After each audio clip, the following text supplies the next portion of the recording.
meskipun cuaca di kota Jogja hujan ya dari tadi siang, tapi saya berdoa dari studio tidak menyurutkan kita untuk kita tidak mengucap syukur, bahkan kita terus sama-sama beraktivitas dengan semangat, karena baik panas maupun hujan itu diciptakan kita untuk kita sama-sama mengucap syukur di hadapan Tuhan. Dan di studio saat ini sudah ada Ibu Salimah Tahiru yang nanti akan kembali sama-sama sharing dengan Jogja semuanya di program Happiness Moment. Selamat sore Ibu. Shalom, semangat. Dingin-dingin tapi kita harus dipanaskan oleh api Allah. Amin. Baik, sore hari ini di program Happiness Moment apa yang nanti akan Ibu sharingkan ke Jogja Lovers semuanya di program sore hari ini? Ya, oke. Ada banyak orang berpikir kerajaan surga itu soal doa, soal menyembah, itu betul. Tapi sebenarnya seorang penyembah yang Tuhan cari, bukan penyembahan. Oke, penyembahnya adalah orang yang punya karakter, orang yang punya kehidupan roh, dan itu yang Tuhan cari. Dan hari ini kita akan bicara bagaimana hal kerajaan surga itu berurusan dengan karakter kita. Yes. Baik, nanti kita akan sama-sama dengarkan sharing dari Ibu Salimah Tahiru bagaimana hal kerajaan surga itu berurusan dengan karakter. Dan sekali lagi silakan bisa kembali akses live streamingnya di lovejogja.online dan juga terbuka di line interaktifnya di 085311665300 di 085311665300. Silakan Ibu Salimah. Yes, oke, mari kita berdoa sebelum kita dengar firman Tuhan. Dan saya percaya hari ini semua kita akan diberkati dengan luar biasa. Mari kita berdoa. Haleluya, kami bersyukur buat hari ini.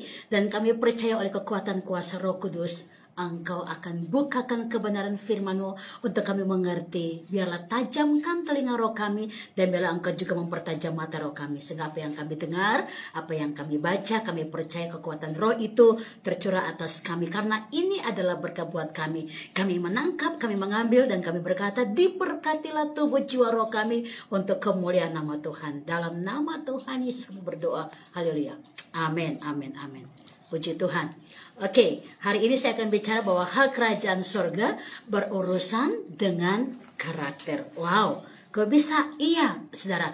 Jadi begini, kita mungkin suka menyembah, amin, puji Tuhan. Kita suka berdoa, amin, puji Tuhan. Tetapi yang Tuhan inginkan adalah bukan soal penyembahannya. Yang Tuhan juga inginkan bukan soal doa-doanya. Tapi yang Tuhan ingin adalah kehidupan dari si penyembah itu, dan juga kehidupan dari seorang pendoa itu. Nah, ini yang kita harus mengerti bahwa jangan puaskan diri bahwa saya sudah menyembah, saya sudah berdoa, saya sudah melayani, tapi hidup roh kita, hidup karakter roh kita, wow, masih di belakang sana. Nah, mari hari ini saya akan bukakan rahasia buat kita semua bahwa hal kerajaan surga berurusan dengan karakter kita. Kita baca dulu satu ayat yang membuat kita mengerti janji Allah. Kita akan baca bersama-sama dalam firman Tuhan. Roma 14 ayat yang ke-17. Haleluya. Roma 14 ayat yang ke-17. Demikianlah firman Tuhan. Yes. Sebab kerajaan Allah bukanlah soal makanan dan minuman, tetapi soal kebenaran, damai sejahtera, dan sukacita oleh Roh Kudus. Yes, wow, luar biasa. Nah, ada satu poin yang saya akan bahas buat kita semua, bahwa hal kerajaan Allah itu bukan soal makan dan minum. Jadi ini sama sekali bukan ada urusan dengan hal daging sebenarnya, saudara. Itulah makanya kenapa Tuhan berkata kita nggak usah perlu khawatir soal makan dan minum, karena Tuhan sudah sediakan buat kita. Dan dia menunjukkan satu perbedaan dalam perumpamaan yang luar biasa, bahwa kalau sampai bunga-bunga, ya, kalau sampai burung, itu semua artinya mereka nggak cari pekerjaan makan, tapi disediakan oleh Tuhan. Apalagi kita yang serupa dan segambar dengan Dia, ya. Oleh karena itu dalam hidup kita ini sebenarnya kita nggak boleh pusingkan soal makan, minum, pakai. Bahkan Alkitab berkata bahwa kalau kita soal makan, minum, pakai, itu seperti kita adalah orang-orang yang memang tidak mengenal Tuhan, saudara, ya. Tapi orang yang mengenal Tuhan itu, dia akan mempersiapkan diri soal kebenaran. Ya saudara ya. Sebab kerajaan Allah bukan soal makan dan minum. Ini harus dikunci dulu. Berarti kalau ada anak Tuhan yang sampai akhirnya mengeluh, stres, dan depresi cuma gara-gara pengen makan, minum, nggak ada. Ini harus dipertanyakan. Apakah engkau benar-benar mempercayai Tuhan? Apakah engkau benar-benar sedang beribadah kepada Tuhan yang hidup? Ya saudara ya. Nah kita lihat perjalanan bangsa Israel. Mereka ada di padang gurun dan waktu siang hari begitu sangat terik. Nama juga padang gurun saudara. Tapi Tuhan memberikan tiang awan. Sehingga mereka boleh merasakan kenyamanan tanpa sengat dari matahari yang mungkin membakar tubuh mereka. Tapi ini adalah bukti bahwa Tuhan pelihara mereka saudara. Bahkan malam hari. Di tengah-tengah kegelapan yang mencekam itu Tuhan memberikan apa? Tiang api bagi mereka. Ini pun adalah petunjuk yang luar biasa bahwa Tuhan memelihara anak-anak Tuhan. Nah, mari kita belajar lebih jauh. Dalam Roma 14 ayat 17 berkata sebab kerajaan Allah bukan soal makan dan minum. Ini jauh banget dari soal-soal penghidupan daging saudara. Jadi saya heran kalau anak-anak Tuhan katanya mengasihi Tuhan, katanya melayani Tuhan, katanya hidup untuk melayani Tuhan, tapi masih khawatir soal kehidupan daging ini. Saudara, wow. Saudara perlu benar-benar berdoa, berpuasa, hancurkan daging saudara, cari Tuhan lagi. Apa yang Roh Kudus mau? Apa yang Tuhan mau? Itu yang perlu kita fokuskan. Nah, mari saya akan bahas sama kita soal satu kata di situ, ya. Tetapi kerajaan Allah berbicara soal satu, kebenaran, dua, damai sejahtera, tiga, sukacita.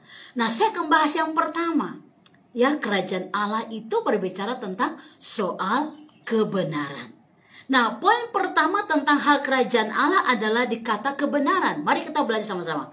Yang digunakan untuk menyebut kebenaran di sini dalam bahasa aslinya itu bukan truth atau percaya. Saudara, ya, bukan soal percaya, tapi yang dipakai ini adalah altheia. Yang dimaksud itu bukan yang dikatakan althea tentang percaya sekali lagi, tapi yang dimaksud adalah diakoson atau rectunus, yaitu menunjuk kepada sebuah perilaku kebenaran, orang yang melakukan kebenaran. Jadi waktu saudara belajar tentang kebenaran yang dimaksud dalam Roma ini, Alkitab katakan tentang apa? Dikaiosune ini artinya rectunus, adalah kebenaran yang dilakukan oleh orang yang tinggal dalam kebenaran itu. Ya, kita belajar bahasa asli dulu dari ayat-ayat ini. Karena dalam Roma 14 ayat 17, hal kerajaan Allah itu soal kebenaran, yaitu menunjuk kepada perilaku karakter seseorang yang telah, ini dia, yang telah menerima, percaya sungguh-sungguh bahwa Yesus adalah Tuhan dan Juru Selamat, dan dia membiarkan hidupnya diperintah oleh Tuhan. Nah, ini poinnya. Ya, yaitu kebenaran firman yang mengubah dia sehingga dia boleh tinggal di dalam kebenaran firman. Kita bandingkan ini Galatia 2 ayat 20. Ini bicara tentang bagaimana seseorang yang sudah mengalami rectunus atau kehidupan kebenaran dan tinggal dikuasai oleh kebenaran itu. Ya, kita baca ya. Firman Tuhan ini sangat dahsyat buat kita untuk mengerti lebih jauh apa yang Tuhan katakan tentang kebenaran. Namun aku hidup, tetapi bukan lagi aku sendiri yang hidup, melainkan Kristus yang hidup di dalam aku, dan hidupku yang kuhidupi sekarang di dalam daging adalah hidup oleh iman dalam Anak Allah yang telah mengasihi aku dan menyerahkan dirinya untuk aku. Nah, ini Tuhan yang menyerahkan hidupnya kepada kita, ya, dan oleh karena itu kita tinggal dalam dunia ini berdasarkan apa yang dia lakukan atau dia perbuat untuk kita. Dengan kata lain, di kata-kata pertama tadi jelas ya, Paulus berkata apa? Hidupku bukan aku lagi. Berarti dia berusaha untuk apa? Menunjukkan kepada sebuah perilaku di mana firman Allah itu harus berkuasa atasnya. Firman Allah itu harus memerintah di dalam dia. Saya tanya sampai hari ini, hal yang sederhana sekali. Kalau saudara lagi dengar firman Tuhan ini, coba cek di paling dalam hati. Ada nggak? Masih ada satu nama, dua nama yang mungkin Anda merasa saya susah mengampuni dia. Nah ini, ya. Satu dua nama yang saudara merasa saya sangat tersakiti dengan orang-orang ini. Nah, coba renungkan ini. Ya, dalam Galatia 2 ayat 20 berkata, namun aku hidup bukan aku lagi. Tapi kebenaran firman itu, ya, yang memerintah. Dengan kata lain apa? Karena hidup yang dia hidupi oleh Paulus sekarang adalah hidup di dalam iman kepada anak Allah yang telah mengasihi dia. Satu. Yang kedua, menyerahkan hidupnya kepada si Paulus. Dan oleh karena itu Paulus merasa bahwa gak punya hak lagi. Dia harus menghancurkan keyakinan dagingnya untuk di dalam kebenaran. Dan kebenaran itu menguasai dia. Ya. Jadi kalau saudara, saya heran kalau saudara masih melayani angkat tangan, bilang haleluya, tapi sebenarnya Anda lupa. Halelupanya ada karena lupa untuk mengampuni orang yang bersalah kepadamu. Come on, kita lagi membangun apa sebenarnya? Ya, ini yang dikatakan sama saya tadi di awal. Bukan soal penyembahan yang engkau naikkan, tapi hidup dari penyembah itu.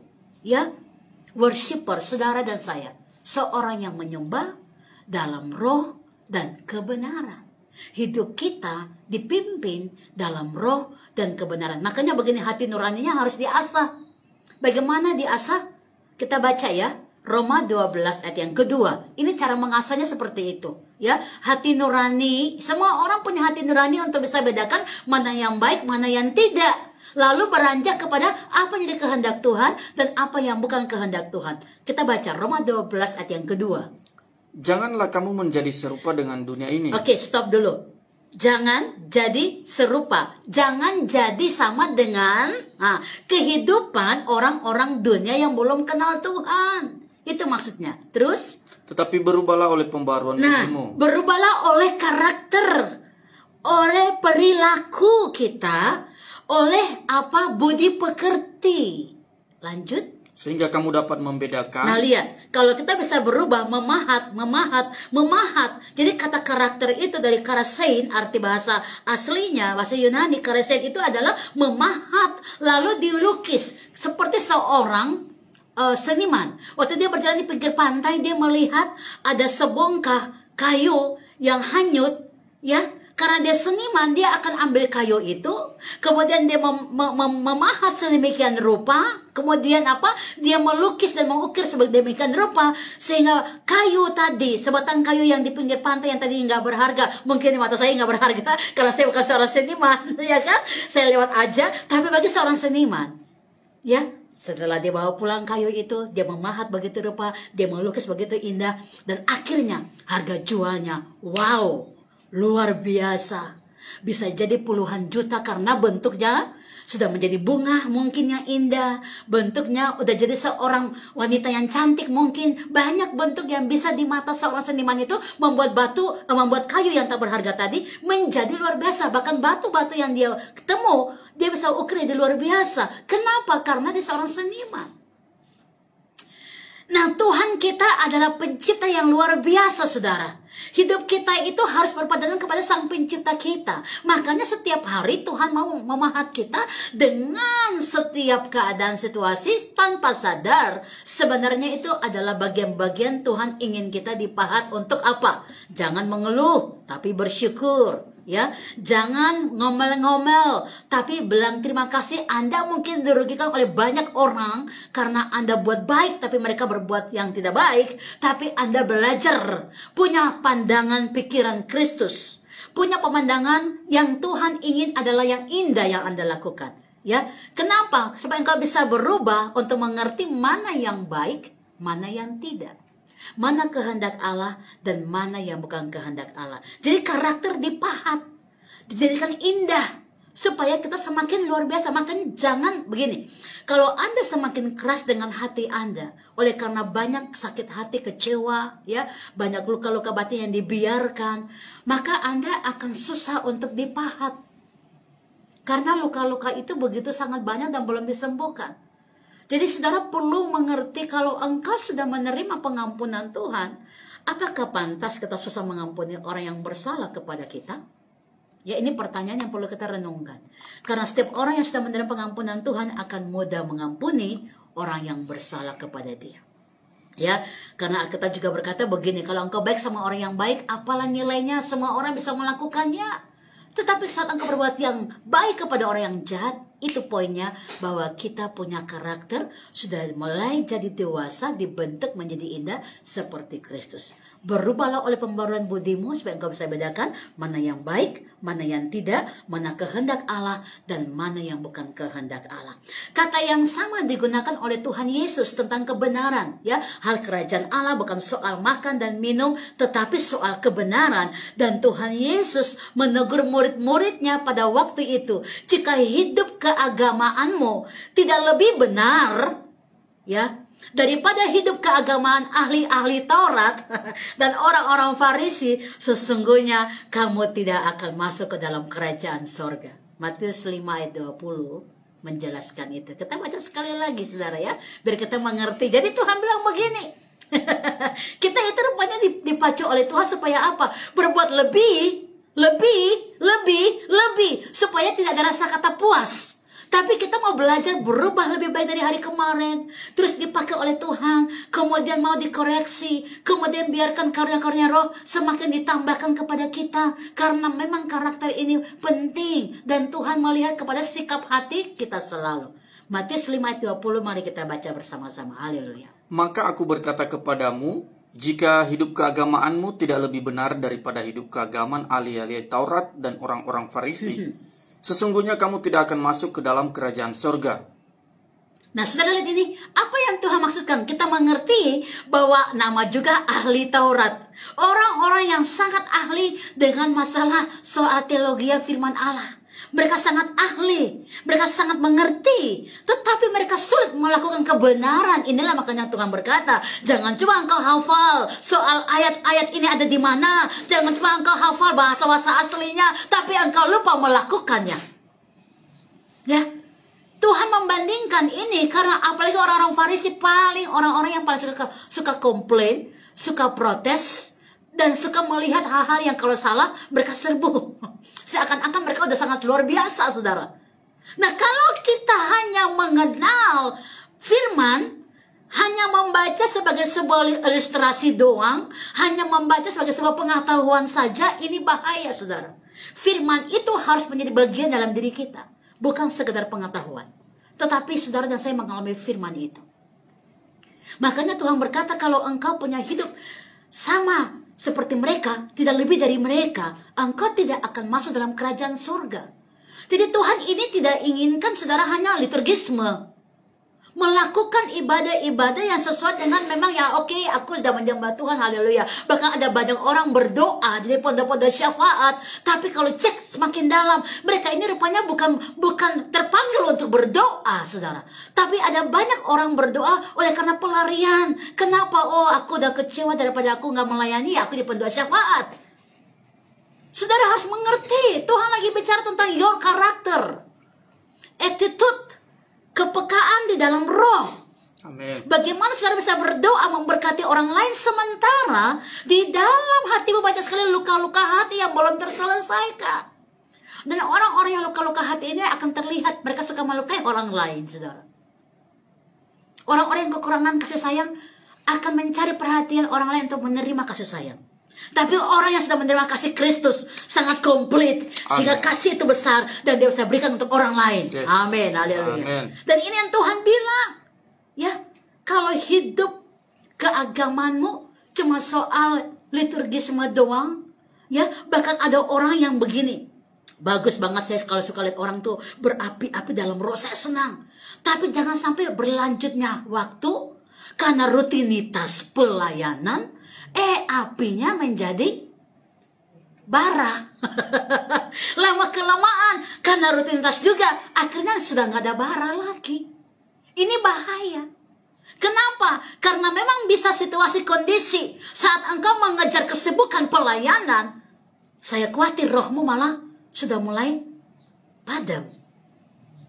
Jadi bukan rutinitas, saudara. Tetapi bagaimana saudara membuat dirimu ada di dalam pergerakan roh, dan roh itu membawa saudara sehingga bukan cuma rutinitas, tapi hidupmu, lifestylemu adalah kingdom lifestyle. Amin. Hidupmu adalah hidup kerajaan surga.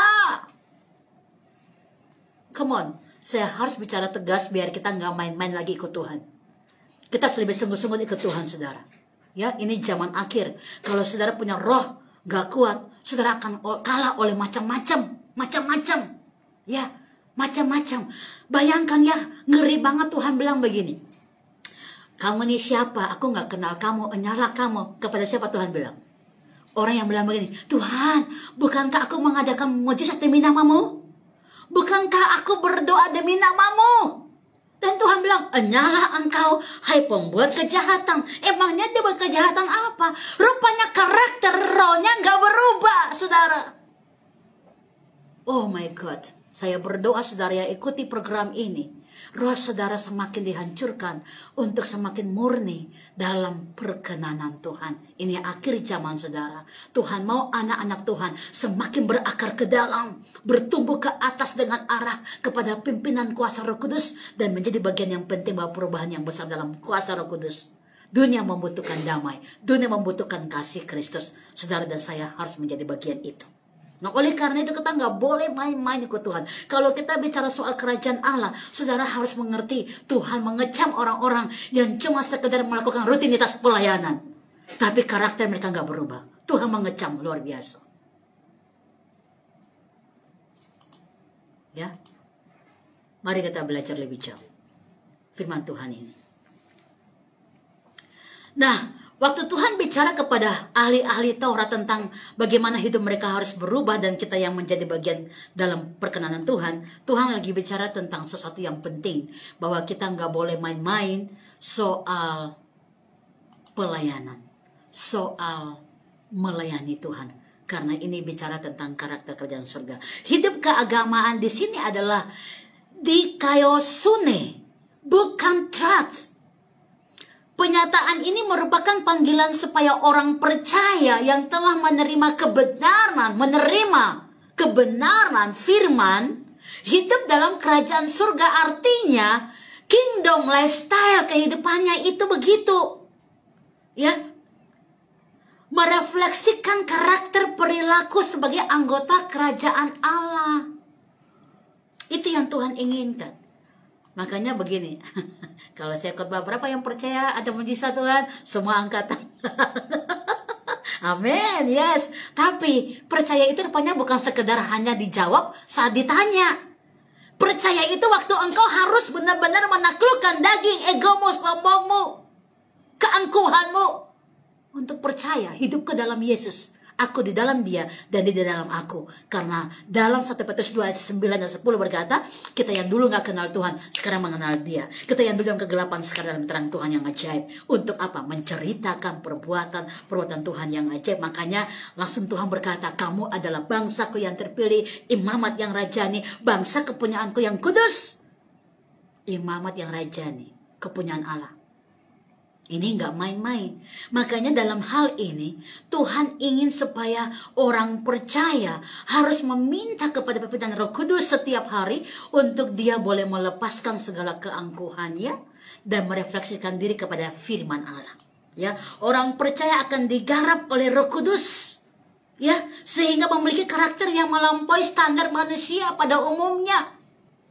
Ya, saya ada teman saya sekolah Alkitab, dia bilang, Bu Sarlin, kalau ada calon dosen kriterianya ini tolong dong Bu Sarlin, soalnya nggak mau.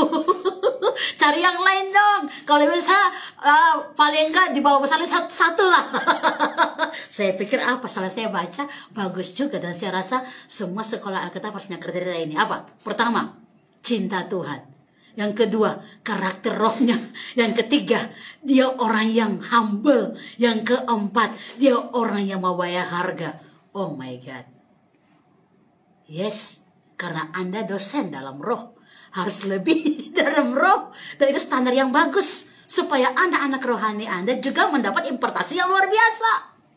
Kalau cuma tahu pemahaman tadi ahli-ahli Taurat itu saja tanpa melakukan kebenaran, ini bahaya, ya. Oleh karena itu kita harus meminta supaya standar manusia pada umumnya ini kita lebih dari itu. Bahkan tokoh agama manapun, ahli-ahli Taurat dan orang-orang Farisi, dengan cara inilah orang percaya menghadirkan atmosfer kerajaan Allah supaya kita nggak terpola seperti pola orang-orang ahli Taurat atau orang-orang Farisi. Ya. Sekali lagi sangat jelas. Roma 14 ayat yang ke-17 berkata bahwa orientasi kerajaan surga itu bukan pada pemenuhan kebutuhan jasmani, makan dan minum.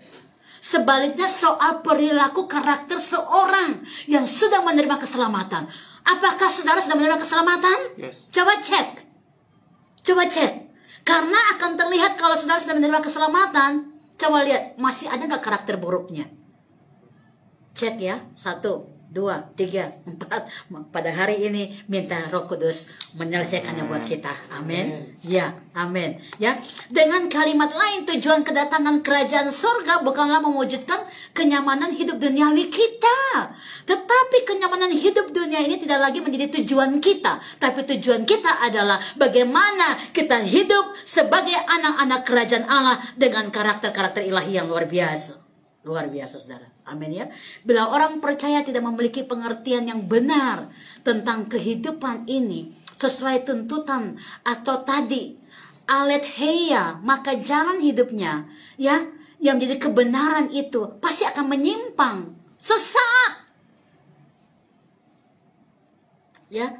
Hal ini bukan berarti orang percaya tidak boleh menikmati fasilitas yang Tuhan bilang harus nikmati kali. Coba Anda yang nggak punya mobil, rasanya punya mobil setiap hari jadinya. Kenapa? Naik Grab, ganti-ganti mobilnya. Nikmati, saudara, ya kan? Jadi Amen. Kita harus nikmati semua musim yang ada. Amin. Orang kalian punya mobil cuma 2, Anda punya mobil banyak. Pagi naik Grab, mobil yang lain siang naik. Wow, tapi itu bukan masalah harta benda ya saudara, tapi ini persoalan menikmati. Makanya pengkhotbah bilang begini, orang yang bekerja dan menikmati hasil kerja itu pun pemberian Allah. Artinya bekerja dan nikmatilah. Saya heran kalau orang bekerja nggak nikmati. Saya heran kalau orang bekerja tapi banyak utang. Saya heran kalau orang bekerja tapi masih banyak minta-minta. Wah, ini problem.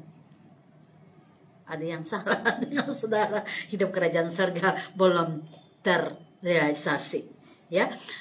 Oleh karena itu orang percaya harus menikmati semua fasilitas yang Tuhan percayakan buat saudara dalam dunia ini. Maka sudah nggak ada lagi keluh kesah. Tapi yang ada adalah bersyukur. Silakan menikmati apapun yang Tuhan kasih buat saudara dalam dunia.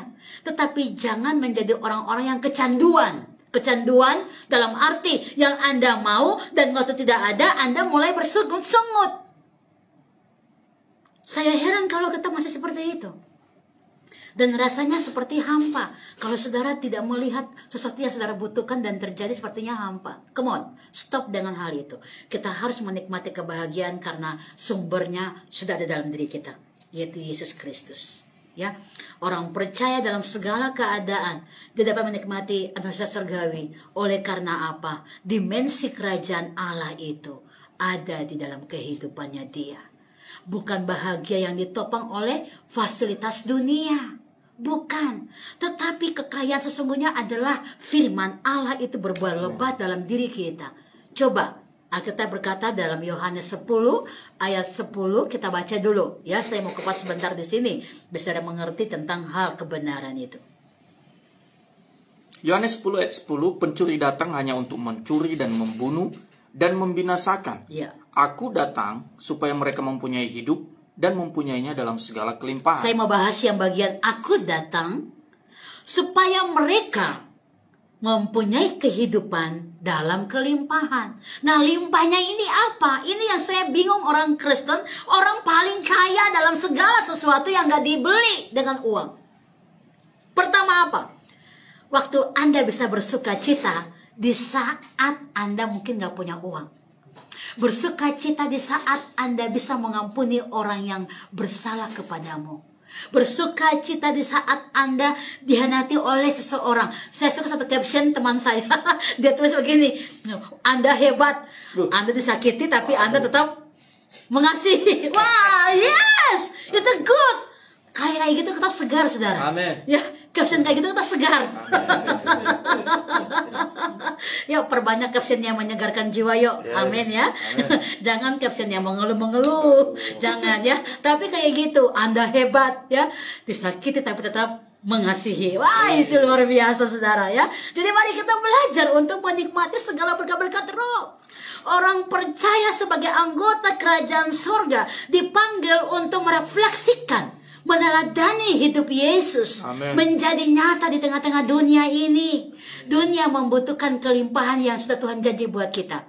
Limpahnya kita banyak. Ada sukacita, ada damai sejahtera, ada kebahagiaan kekal. Wow, limpah kita banyak. Tambah dengan iman, tambah dengan karunia-karunia roh yang Tuhan kasih buat kita. Itu limpahnya kita. Dijaga yuk. Bilang kiri kanan. Kalau lagi dengar dengan keluargamu, bilang sama suami, istri, anak-anak, yuk dijaga kelimpahan rohaninya.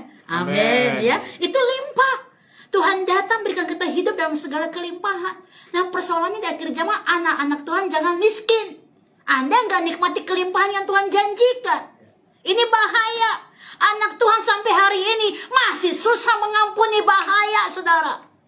Anak Tuhan sampai hari ini masih susah mempraktekkan iman. Ini bahaya saudara. Wah, ini masa-masa lagi mau pemilu ya. Lagi hot-hotnya di berita-berita memanaskan. Come on please. Damailah bangsaku, damailah negeriku, damailah hatiku, damailah keluargaku, damailah kotaku. Damai. Dunia membutuhkan kedamaian. Anak-anak Tuhan datang untuk membawa kedamaian itu dalam dunia ini. Amin. Kita baca Markus 1 ayat 15. Wow. Markus pasal pertama ayat yang ke-15. Katanya, waktunya telah genap, kerajaan Allah sudah dekat, bertobatlah dan percayalah kepada Injil. Ada orang bilang gini, kok firman Allah ini kita saya baca 10 tahun yang lalu, katanya kerajaan Allah sudah dekat, kok belum? Ada yang baca 12 tahun yang lalu, katanya kerajaan Allah sudah dekat, kok belum? Oh my God, saya ingin bilang, kerajaan itu adalah hatimu yang diubahkan oleh Roh Kudus. Amin. Haleluya, bukan bicara timing waktu. Tetapi kalau hari ini pun dia datang, Alkitab berkata seorang pun tahu kapan Tuhan datang. Tapi Tuhan memberikan pengertian tentang 5 gadis bijak, 5 gadis bodoh. Ya, 5 gadis bijak itu mempersiapkan diri. Kapan rajanya datang dia nggak tahu. Tapi yang jadi persoalan adalah mempersiapkan diri atau tidak. Itu persoalannya. Kerajaan Allah sudah dekat. Oh my God. Harusnya kita paham ini ayat ini. Artinya cepat bergegas, bertobatlah. Makanya di situ dikatakan lebih lagi di bagian terakhir, bertobatlah dan percayalah kepada Injil. Jangan lagi main-main dengan dosa. Ada pesta, mabuk-mabukan. Lalu ada lagi berita yang lucu di televisi karena mabuk, masuk salah kamar, salah rumah, tidur sama istri tetangga. Loh kok bisa? Itu namanya niat saudara. Namanya doyan saudara. Ini roh pembodohan luar biasa. Tapi oke lah, itu kan memang dunia. Anak-anak Tuhan. Jangan sampai Anda masih mabuk dengan hidup dunia ini. Sampai Anda nggak sadar apa yang dilakukan. Kerajaan Allah udah dekat, bicara bahwa setiap hari Tuhan kasih kita kesempatan untuk bertobat. Selama ada kesempatan itu, gunakanlah mendandani hidup roh saudara. Bertobatlah dan percayalah kepada Injil supaya engkau beroleh selamat. Stay tune di sini, kita akan lanjut setelah sesi ini. God bless.